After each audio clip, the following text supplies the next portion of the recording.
Yaourt enrichi en vitamines, baies antioxydantes ou aliments spécifiques destinés aux sportifs ou aux personnes âgées, nos rayons regorgent de nouveaux produits destinés à nous maintenir en forme. Pourtant, les effets indésirables et avérés signalés par les professionnels de santé ne cessent d'augmenter.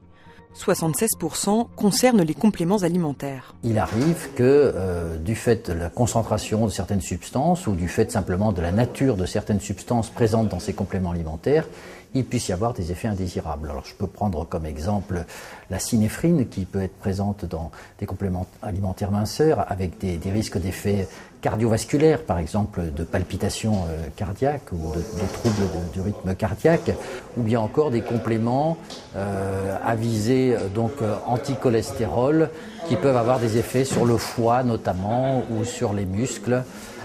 Du fait de substances contenues dans ces compléments. Je pense par exemple à la levure de riz rouge.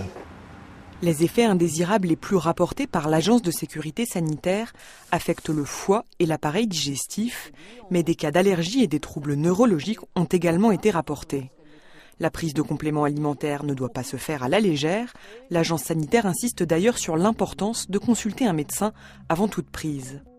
Également dans le viseur de l'agence, les nombreuses boissons énergisantes consommées par les adultes, mais aussi par les adolescents. Ils sont 8% à en boire plus de 4 à 5 fois par semaine, une consommation qui n'est pas sans conséquences. Elles ont en commun de contenir de la caféine, avec des teneurs en caféine qui pouvaient être importantes pour un certain nombre de boissons énergisantes, et donc des effets potentiels chez les personnes notamment prédisposées sur le plan cardiaque ou cardiovasculaire, des effets qui parfois pouvaient être considérés comme graves.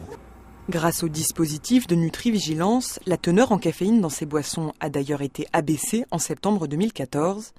Limite de ce système, seuls les produits montrés du doigt par les professionnels de santé sont analysés par l'agence, alors que l'offre, dans nos rayons mais aussi sur Internet, est toujours plus florissante.